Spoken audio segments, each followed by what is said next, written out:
ось цей будинок. Можна побачити, як вона летіла. Там квартира загорілась, там померли.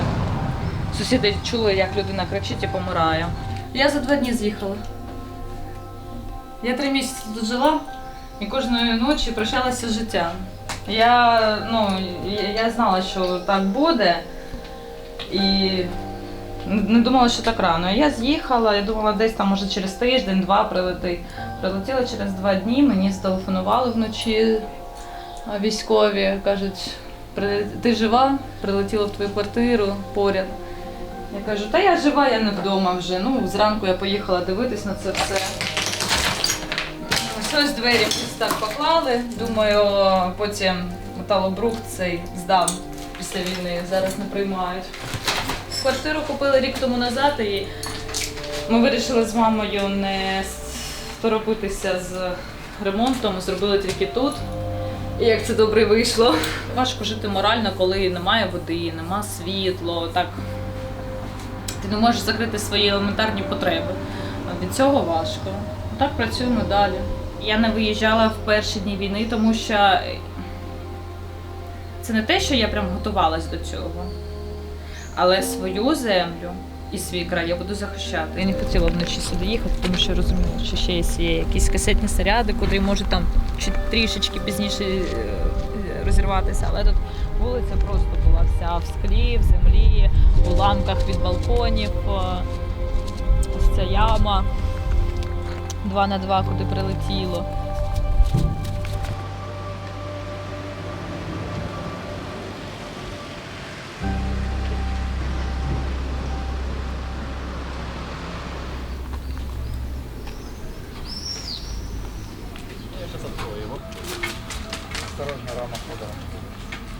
Там 4 маленьких детей. Представляете, вовремя мы уехали, ушли оттуда. А то не было бы никого. Все разбито, все, вот у балкон на 5-му, все розбито. І двері, ні вікон, нічого немає. Холодильник, двері повиривало, все. Оце таке от, дбали, робили всю життя, купили квартиру, а тепер якісь падли взяли, розбили. Куди ми поїдемо з цими дітками, і що, не знаю. Може, їх куди, а ми з дідом вже будемо тут. До кінця, що Бог дасть, що Бог дасть, те й буде. На що? Куди ти? Будемо в підвалах ховатися чи що? Ми туди води наносили. У підвал. Коротше.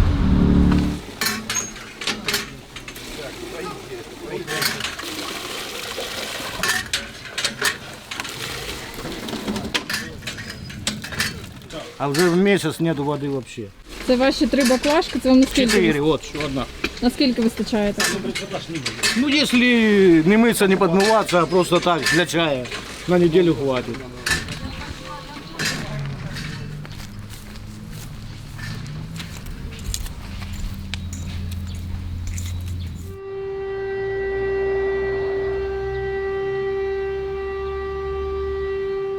Обстріли часто чуєте?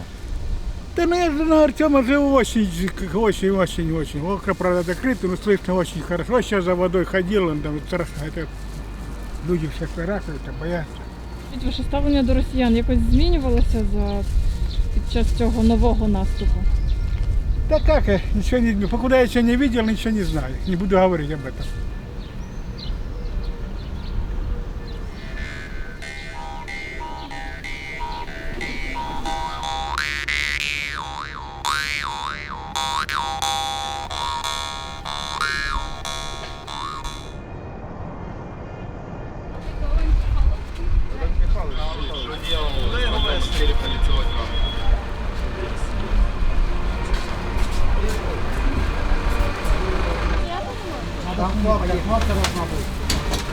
Все, следующий. Бронік з аптечкою знизу лежить. Ви в броніку в лікарні ходите? Ми вечором так. Треба і днем ходити. Але ми ходимо вечором.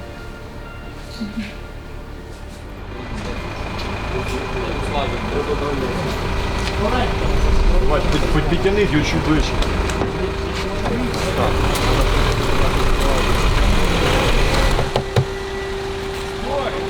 Ну, с нашей все начиналось в 2014 году. Просто оружия такое не было в 2014 году, как у нас сейчас.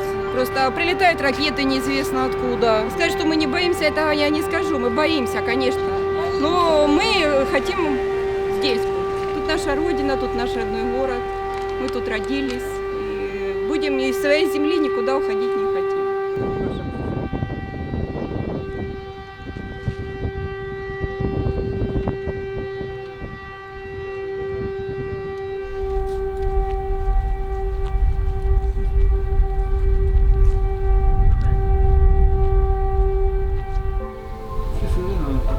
Прилетают искандеры эти, особенно по ночам.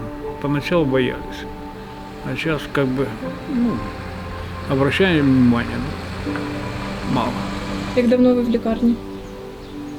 Вот год будет 18 июня. Вам не пропонували евакуюватися, можливо? Ну а куда ехать? У меня в ноге стоят дренажи, все, у меня нога разрезанная. Я вырос в этом городе. Чего мне бояться? Війна. Ну, війна вона кругом була. Так. А тут родина. Ви тут хочете залишатися постійно? У меня и сын хочет остаться здесь. Не хочет уезжать. Есть возможность ехать с волонтерами. Предлагали. Можно поехать в Швейцарию. Ну, сын не хочет. Ну, а я без сына тоже не поеду никуда. Сейчас как-то сложно искать то, что надо. Всё Багато подорожало магазинів сильно. закриті. Старая электропечка есть, еще советских времен от бабушки. Вот так и готовим как-то. Моя мати не хоче нікуди виїжджати. Вам би хотілося залишитись чи поїхати? Залишиться. Не страшно під час обстрілів? Ні, Як на них реагуєте, коли вибухи чуєте? ніяк.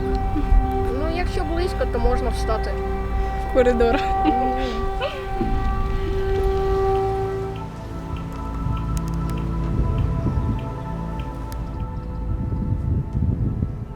Мирные жители, конечно же, по возможности я всегда призываю выезжать из города и дать возможность военным делать свое дело. Вы сейчас спросите у людей, будете интересоваться, как правило, я здесь родился, я здесь вырос, мне там ехать некуда. Но все это быстро меняется, как только начинаются артобстрелы. Точно так же говорили и жители Лимана. Но когда начались обстрелы, когда разрушен мост, когда для того, чтобы вывезти 10 человек, нужно задействовать 20 человек, рисковать жизнью, у людей начинается истерика и начинают просить вывести их.